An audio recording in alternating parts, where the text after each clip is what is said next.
আসসালামু আলাইকুম, সবাইকে স্বাগত জানাই আরো একটি নতুন ভিডিওতে। হাসিনার স্থলাভিষিক্ত হচ্ছেন প্রফেসর ডক্টর মোহাম্মদ ইউনূস।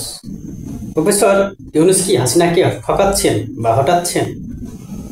হ্যাঁ, এমন একটি সংবাদ পরিবেশন করেছিল পিনাকি ভট্টাচার্য 2 বছর আগে।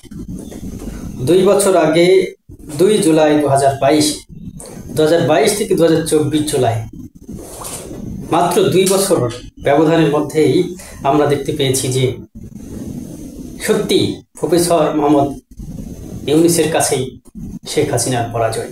হ্যাঁ, সত্যি কি তাই? এমনকি নয়, আসলে বিশ্লেষণটা অন্যরকম। পশ্চিমারা মূলত তারা জানেন যে বাংলাদেশে কোন সরকার আসবে। ভারত যেমন প্রভাব বিস্তার করে, বাংলাদেশে কে থাকবেন রাষ্ট্রপ্রধান, সরকার প্রধান, তা নির্বাচন করে দেওয়া বা তাকে সমর্থন জানানো, তাকে জয়যুক্ত করতে সর্বাত্মক সহযোগিতা করা। ঠিক অপর প্রান্তে যুক্তরাষ্ট্র, ইউরোপ, এ সকল দেশগুলো চায় যে বাংলাদেশে তাদেরই পছন্দের কোনো পাত্র রাষ্ট্র ক্ষমতায় থাকুক। তো সেই কাজটি মূলত চলে আসছে বাংলাদেশের স্বাধীনতা পরবর্তী সময়কাল থেকেই। তো সেই ধারাবাহিকতায় পিনাকি ভট্টাচার্য তিনি বুঝতে পেরেছিলেন যে প্রফেসর ডক্টর মোহাম্মদ ইউনূসকে নিয়ে যখন শেখ হাসিনা মাতামাতি করছেন, তাকে একের পর এক বিভিন্ন মামলায় জড়িয়ে হাজিরা নেওয়াচ্ছেন এই বয়োজ্যেষ্ঠ ব্যক্তিটাকে, তো তখনই রাজনৈতিক দূরদর্শিতা বা রাজনৈতিক জ্ঞানের উপর ভিত্তি করে একটি ভিডিও বানিয়েছিলেন। তো চলুন আমরা সেই ভিডিওটি দেখে আসি। এবং পিনাকি ভট্টাচার্য যে তিনি বর্তমান সময়কার একজন সেরা রাজনৈতিক বিশ্লেষক এবং রাজনৈতিক সম্পর্কে বা রাজনৈতিক চিন্তা চেতনা সম্পর্কে যার গভীর জ্ঞান রয়েছে, সেই ব্যক্তির ভিডিওটি আমরা দেখে নেব। সেই চিরচরিত সাউন্ড। প্রফেসর ইউনূস কি হাসিনার শাসনকে প্রতিস্থাপন করতে যাচ্ছেন? অন্তত হাসিনার রিয়াকশন দেখে তাই মনে হচ্ছে, হাসিনা যখন কাউকে তার সম্ভাব্য প্রতিস্পর্ধী এবং ক্ষমতার চ্যালেঞ্জ দাতা বলে মনে করে, তখন তার উপরে বিলাপ।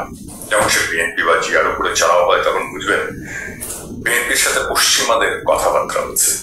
হঠাৎ করে প্রফেসর ইউনূসের উপরে বিলা হওয়ার পিছনে কারণ একটাই, যে প্রফেসর ইউনূসের সাথে সম্ভবত পশ্চিমাদের ক্ষমতার পালাবদল নিয়ে কথা হয়েছে।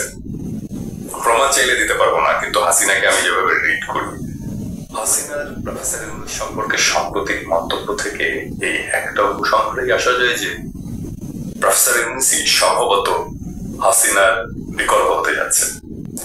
হাসিনার বিকল্প দেখান এই তত্ত্ব দিয়ে বিএনপিকে বেশ কোণঠাসা করে দেওয়া গেছিল, কিন্তু প্রফেসর ইউনূসের সামনে হাসিনা ধূলিকণার মতো তুচ্ছ।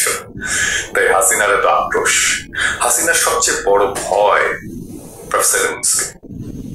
তিনি উচ্চশিক্ষিত, নোবেল বিজয়ী, সারা পৃথিবীতে সমাদৃত, বাংলাদেশের মানুষও পছন্দ করে, অসাধারণ সংগঠক। প্রফেসর ইউনূসের মহিরুহ সম ব্যক্তিত্বের সামনে এসে হাসিনা খেই হারিয়ে ফেলে। সে জানে তার দলের লোকেরাও প্রফেসর ইউনূস রাষ্ট্রপ্রধান হলে খুশি হবে। আমরাও জানি এবং বিশ্বাস করি প্রফেসর ইউনূসের ক্ষমতা আছে, যোগ্যতা আছে, স্বপ্ন আছে দেশকে নতুন করে গড়ে তোলার। পদ্মা সেতু থেকে টুস করে ফেলে দেওয়ার ইচ্ছাই শুধু না, পদ্মা সেতুর পেছনে কথিত ষড়যন্ত্রের পেছনে কে আছে এটা খুঁজে বের করার জন্য কমিশন বসানো। শুনলেন বক্তব্য। এটা মূলত 2022 সালের 2 জুলাই 2022 সালের 2 জুলাই একটি ভিডিওতে পিনাকি ভট্টাচার্য এমনই বার্তা দিয়েছিলেন যে শেখ হাসিনাকে হটাচ্ছেন প্রফেসর ডক্টর মোহাম্মদ ইউনূস। ঠিক তাই, তার 1 বছর পর, অর্থাৎ 2023-এর পর 24-এ 1 বছর পার হতে না হতেই পিনাকি ভট্টাচার্যের এই ভবিষ্যৎবাণী সত্য হয়ে যায়।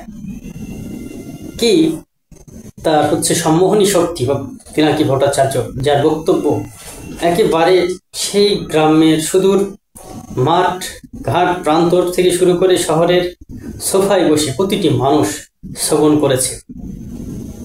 ফ্যাসিস্ট যখন চরম পর্যায়ে পৌঁছেছে, ঠিক সেই সময় মানুষ প্রতিটা দিন তার ইউটিউব চ্যানেল পিনাকি ভট্টাচার্যের চোখ রাখত, এখনো রাখে, বিভিন্ন রাজনৈতিক দিক নির্দেশনামূলক বক্তব্য শোনার জন্য।